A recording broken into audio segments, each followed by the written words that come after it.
travailler à ce que les responsables militantes et militants de Benno Bokk Yakaar puissent comprendre exactement le contenu de la réforme constitutionnelle, particulièrement les 15 points. C'est pourquoi nous avons amené des juristes, d'éminents juristes, Manyangan Fall, mais aussi un spécialiste du droit public, du droit administratif, à savoir le grand Serigne de Dakar, Abdoulaye Matar Diop, qui est revenu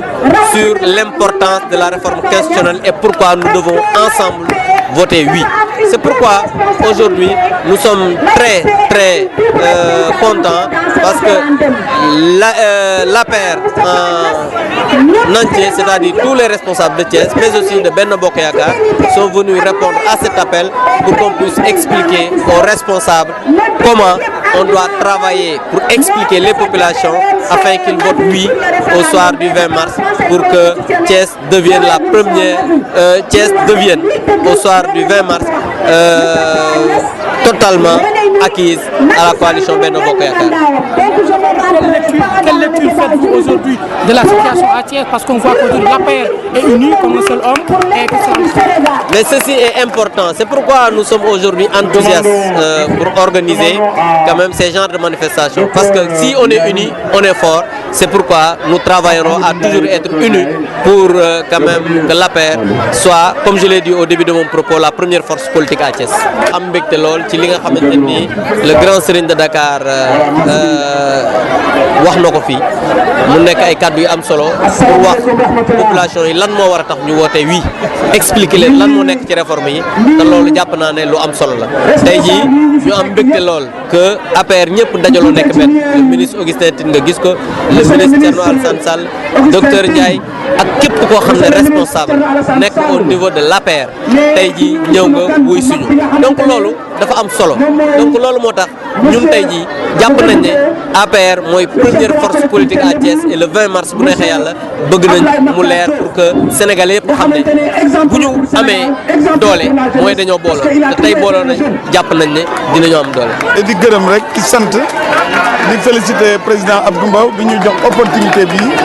nga xam ne waa coalition Benno Bokk Yakaar ñoom ñëpp ñu ngi fi ak alliés yi nga xam ne dañoo bëgg accompagner président déglu tey ñaari conférencier yoo xam ni vraiment seen xel màcc na ci li nga xam ni mooy référendum en général parce que ay juristes lañu donc ñu am ci mbégte yaakaar naa déglu nañu leen tey yaakaar naa ñëpp ñi fi toog dinañ ci jëlee loo xam ni mën nañu permettre que wuy bi en tout cas gagner ci li nga xam ni ñu ngi koy jëmmal. Je voudrais saluer vraiment cette brillante prestation des deux conférenciers, particulièrement le grand Serigne de Dakar, qui a des mots très simples à expliquer les enjeux.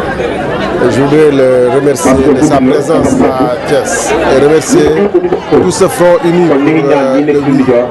parce que assurément les Thiessois depuis longtemps n'avaient pas vu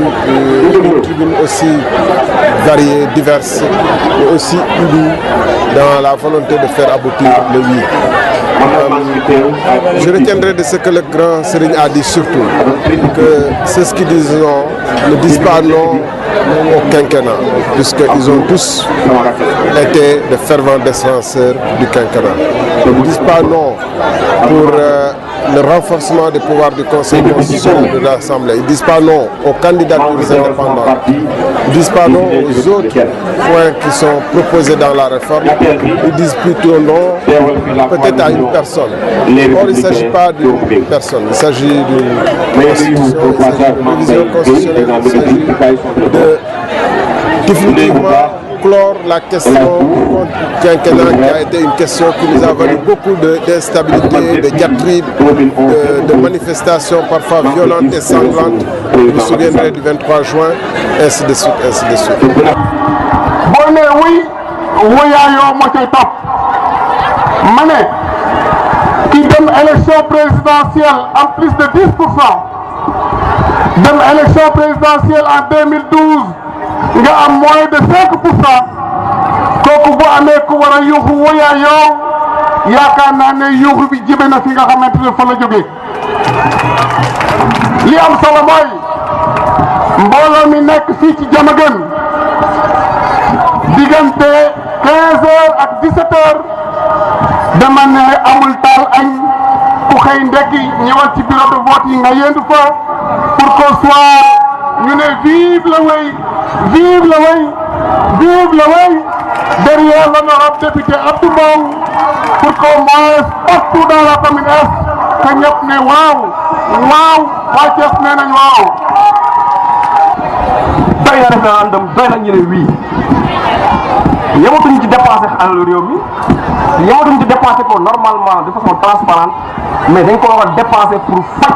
soxla askan wi loolu mooy moo wundu li ñuy wax évaluation bi ñu lay dégg ci biir constitution.